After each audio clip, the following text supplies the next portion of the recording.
Because imagine you have not even started presenting and a very reputable lecturer is telling you you have a big issue that I have failed by virtue of designing multi-floor buildings. Okay, hello and welcome back to the channel. My name is Henry.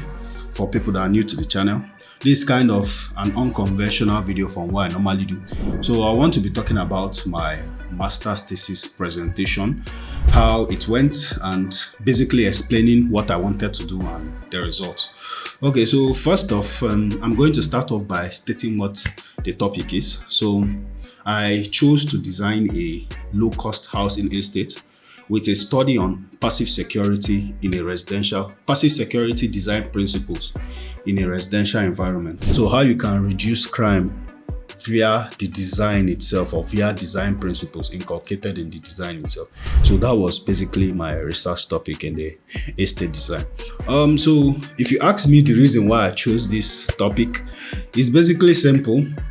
It's easier for me because I do a lot of residential buildings in my practice, like in where I work. I'm fond of residential buildings, so I was like, why not I just design a residential estate? And for what I'll study, I think that the main problem with housing all over the world is cost. The cost of houses are always the issue. Houses are very expensive. So I wanted to take on the task of, let's see how cheap we can make housing and it will still look beautiful. It won't look like an archaic house. So I now chose to that topic. The site of the topic was based on my own location, that is Enugu, Nigeria. So I chose Independent Layout Phase 2, which is an area that is currently the hot attention of residential development, because they just built a new road there. So they are kind of preparing the place for a lot of residential units, and a lot of existing estates are already under construction there. So I think it was a good location of choice for the project. So I'm going to give thanks to everyone that helped me throughout the presentation. Very grateful. So let's talk about how the thing started. So I think, let me explain. In architecture, especially in Master of Architecture in most federal universities in Nigeria, the way the final project is being done is you do a research design, as I explained what that design is. So the research design is basically you choose a design you want to do, then do a study. So that study is going to be reflected in that design you did. So in my own case, I chose a housing estate. So my study was on passive security. So we are expecting to see passive security in that estate, as well as the fact that I've chosen a low-cost housing estate. So low cost is also another major factor. In short, it's the most important one because it's literally the topic. Okay, so in the estate, I chose to use 3 units for the estate, which is a semi-detached bungalow, a terrace unit, and an apartment. So these 3 options of buildings were basically the best choices I saw was fit for a low-cost housing estate. If you look at the estates, you can see that basically it was divided into clusters. So in each cluster, we have the semi-detached bungalows, we have the terraced, we also have the apartment side. So in passive security, controlling the access points is a good measure because it kind of controls who goes in and who goes out of the estate. So by giving those controlled access points through the use of clustered layouts in my design, so this clustered layout will kind of control where vehicles come in and where vehicles leave. Okay, so I think I'll now go into the next part, the day of the presentation. So I'm going to be basically narrating how the whole thing went down. So at first, in University of Nigeria Enugu campus, the way we are required to present is by pasting our sheets. We print in A2 sheets. Okay, so that A2 size sheet, we are going to print all from the research finding, the case studies in individual sheets and stack them in rows of 5 or 6, depending on the place they tell you to paste. Okay, so basically I just finished pasting all my sheets. So I finished pasting my sheets and getting ready for the presentation. So only for our former HOD, so he came up to me and was like, when he looked at, because I printed my sheets, my estate layout in an A0 sheet, which is a very big one, to actually show the details very well. So when he now came and was now like, my orientation was bad. So even though I had my reasons and I wanted to talk, but the lecturer was like, no, I shouldn't just argue this, that this is a standard, and which I just obliged and kept quiet, even though he wasn't part of the main external examiners that were going to jury me. He just told me that I should keep in mind that error, that I may need to change it after this presentation, because after our final presentation, we still do our professional body presentation, which is ACON, that is Architect Registration Council of Nigeria. So that was very demoralizing, because imagine you have not even started presenting and a very reputable lecturer is telling you have a big issue in your design. So I was tensed up, but I was like, at this point, I can't be wavering now. I need to keep my cool. I was waiting. After some time, it was my turn to present.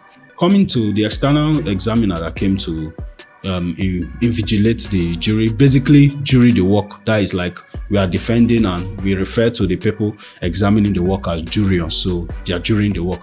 When the jury started, the first thing the external examiner said was, my work speaks because of the way I organized it, and I really had some nice 3Ds, and I basically presented what I designed very well. And I was ready because I did a lot of research, not only on the passive security measures, I did some research on the building materials. I talked about the building materials very well. That was a key aspect of the design, because I carefully selected building materials that was going to support my quest in that design, my aim in that design, which is a low-cost housing. I also used the principle of expandable housing, which is basically, I think, what was the name of the guy that worked on the research? I think Quintamore or so.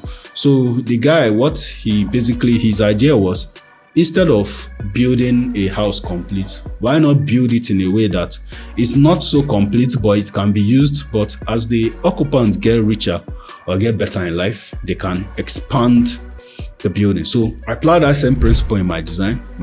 I tried to make it expandable. Back to the whole presentation. So on looking at my work, because we usually submit the loose bound of our research topic.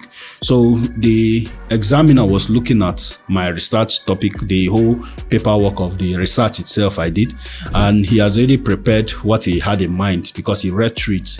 So the first thing he asked was, how did I inculcate passive security measures in my design? So I started explaining the whole site layout, the whole clear sight lines, clusters, control access points, defining public and private spaces. So he now asked which type of units are in my design. Okay, so I explained that the semi-detached bungalow, the terraced housing, and the apartment housing. Then he was like, why should I have a multi-floor building in a low-cost housing estate? So I was now stunned, like, I thought I was correct, but I still think I'm correct, but so, and I was now like trying to bring up the defense point that actually if you look at low cost, it's supposed to be on the basis of individual expense. So you should not look at the building overall itself. You should look at each individual that is going to, or each unit of family that is going to access this building. How much would they expend to get their own parcel of that building, not just the overall cost of the building? Because an apartment is obviously more expensive than a bungalow, but an apartment can house 8 families. So you're not going to divide that cost and say, if 8 families contribute and buy this apartment, will each of them collectively pay more than that of a bungalow? That is where you now use and define whether it's low cost or not. But the external examiner, he's a professor with vast years of experience, of course. So he told me that if he juries me with the point of it being low cost, that I have failed by virtue of designing multi-floor buildings in a low cost. So at that point, I was very stunned. Imagine hearing that kind of thing. But I still didn't give up. I still tried to defend this explanation I just gave. I tried to defend it as much as I could. Then after some time, even though he didn't still look convinced, he just brought my research paper and he cancelled the low cost housing. I say he's going to judge me by housing estate instead of low cost. So that was funny at the same time, relieving. But anyhow, so by the end of the presentation, He asked me some personal questions and basically gave a story of him when he did something similar. And he told me that he loved my work and congratulations. And that was how I completed my thesis presentation. So it was like I almost got skewered, but somehow it came out very well. And I think I got a pretty good score. So it was a good day. It was kind of a testimony for me because at some point I was thinking things were about to fall apart in the presentation, but in the end it went well. So we thank God. I'm very grateful for it. So now I've completed my master's degree in architecture, and I want to thank everyone that have contributed to it. Okay, so that is basically it. So you can see the design. I'm just going to give you like a show reel as I'm saying this of the aspect of the design and possibly the video of how it all happened.